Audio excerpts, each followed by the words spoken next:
My dear students, आज जो है मैं आप लोगों के लिए लेकर आया हूं मानव नेत्र का कॉन्सेप्ट। और बहुत ही जबरदस्त कॉन्सेप्ट है।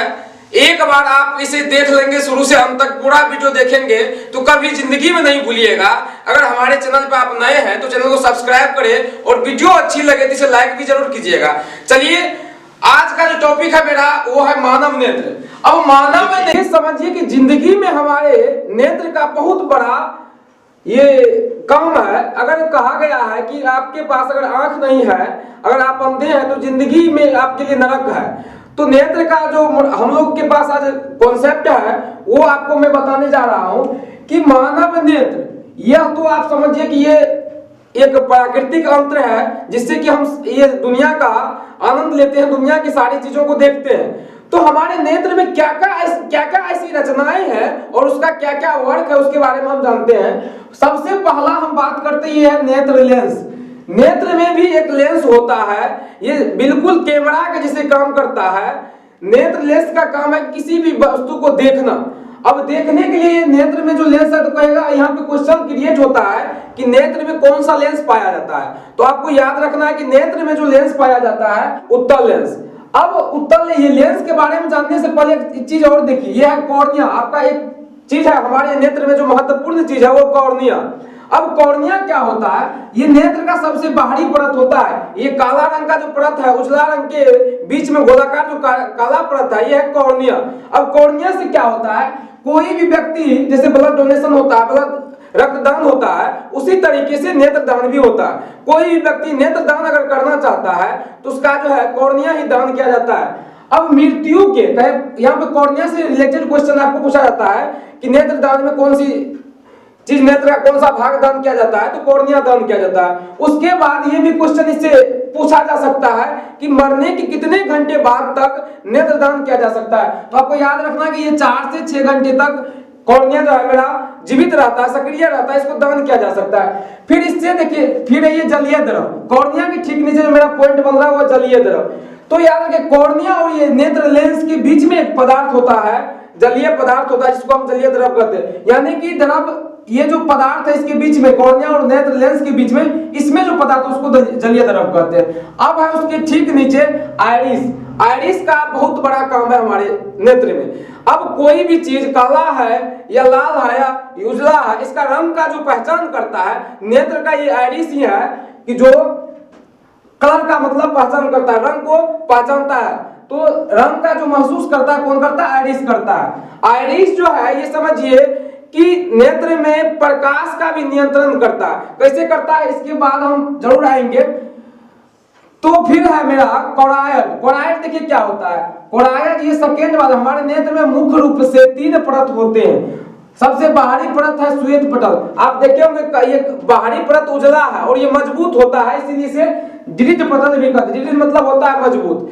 ये सिर्फ समझिए कि रक्षा करता है नेत्र का, बाहर से रहता आवरण मजबूत है तो कोई कंकड़ या कोई भी कण जाता है जल्दी से फटता नहीं है, इसलिए इसे दृढ़ पटल भी कहा जाता है। इसके अंदर एक काला रंग का परत होता है जिसे कोरायड कहते हैं। कोरायड के अंदर एक परत है, इस परत को हम रेटिना कहते हैं। अब रेटिना जो है समझिए ये पर्दा का काम करता है। जैसे कि किसी वस्तु को हम देखते हैं तो उसका प्रतिबिंब जो है हमारे नेत्र के रेटिना पे बनता है। रेटिना से आपको जो है, रेटिना से आपको क्वेश्चन, ये समझिए बहुत इंपॉर्टेंट क्वेश्चन है यहाँ रेटिना। इससे आपको क्वेश्चन यानी हर एग्जाम में कुछ ना कुछ पूछा जाता है। यहाँ तो सबसे पहला क्वेश्चन है कि नेत्र के किस भाग में किसी वस्तु का प्रतिबिंब बनता है। हम जो किसी चीज को देखते हैं तो उसका आभास और कहाँ पे मेरा प्रतिबिंब बनता है? तो रेटिना पे। किसी वस्तु का प्रतिबिंब कहाँ बनता है? रेटिना पे बनता है। अब देखिए कभी कभी देखते होंगे रोड पे हम किसी व्यक्ति को देखते क्रॉस कर रहा है, रोड क्रॉस, वो हमारे नजर के सामने से गुजर जाता है, उसके बाद भी हम उसके कुछ देर के बाद भी हम कहते हैं वो ये व्यक्ति था। तो हमारे नेत्र के रेटिना पर किसी भी व्यक्ति, किसी भी वस्तु का जो प्रतिबिंब बना रहता है 1/10 सेकंड तक बना रहता है। रेटिना पर किसी वस्तु का प्रतिबिंब 1/10 सेकंड तक बना रहता है। उसके बाद यह भी पूछा जाता है क्वेश्चन कि रेटिना पे किसी वस्तु का कैसा प्रतिबिंब बनता है। तो रेटिना पे किसी वस्तु का प्रतिबिंब जो बनता है वो होता है वास्तविक, उल्टा और वस्तु से छोटा। वास्तविक, उल्टा और वस्तु से छोटा। ये रेटिना से रिलेटेड आपको क्वेश्चन है कि किसी वस्तु का प्रतिबिंब आंख में कहां बनता है, रेटिना बनता है। सेकंड नंबर में कि कितने सेकंड तक बना रहता है, आदमी को गुजर जाने के, वस्तु को निकल जाने के, सामने से हट जाने के बाद तो 1/10 सेकंड तक बना रहता है। कैसा प्रतिबिंब बनता है, तो वास्तविक उल्टा और वस्तु से छोटा। उसके बाद देखिए यहाँ पे है पीत बिंदु और अंध बिंदु। पीत बिंदु में क्या होता है, अंध बिंदु में क्या, ये रेटिना पर का ही बिंदु है, दोनों बिंदु रेटिना पर भी होता है।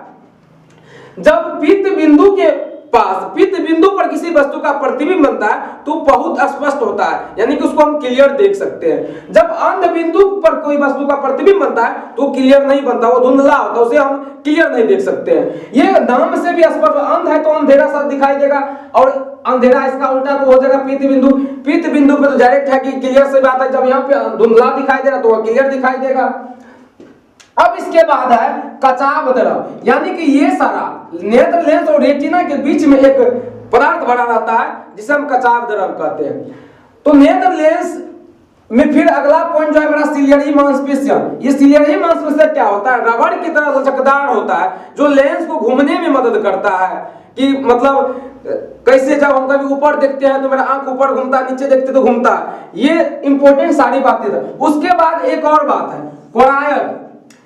ये कोरायड जो है काला रंग का जो होता है, ये क्या करता है, हमारे नेत्र में कभी कभी ऐसा होता है कि कोई अगर ज्यादा रोशनी नेत्र पे देता है, कोई अगर मान लीजिए टॉर्च मार देता है तो हमारा नेत्र ऑटोमेटिकली क्या होता है, बंद होने लगता है। तो ये बंद होना और खुलना, इसका नियंत्रण कौन करता है, या ये समझिए कि प्रकाश कितना मात्रा में हमारे आंख में प्रवेश करेगा, इसका नियंत्रण कौन करता है। तो ये बहुत इंपॉर्टेंट क्वेश्चन, ये भी कोरायड करता है कि हमारे नेत्र में प्रकाश कितनी मात्रा चाहिए, प्रकाश कितनी जाना चाहिए, और अधिक कभी कभी प्रकाश आंख सिकुड़ने लगता है, यानी कि बंद होने लगता है। कभी कभी देखे होंगे अंधेरा में हमको कोई चीज खोजना होता है तो हम देखते हैं आंख, मतलब ये समझिए कि ये पूरा फैलाते हैं आंख को, तब कोई चीज देखते हैं। जब रोशनी ज्यादा होता है तो आंख को देखते हैं हम बंद करने लगे, ये ऑटोमेटिकली होता है। आप करेंगे तब पर भी नहीं करेंगे, इसका नियंत्रण ये कोरायड करता है। तो सारी बातों को मैंने आज एक एक चीज को समझाया कि किसका कहाँ उपयोग है और नेत्र में कौन कौन चीज बहुत इंपॉर्टेंट है।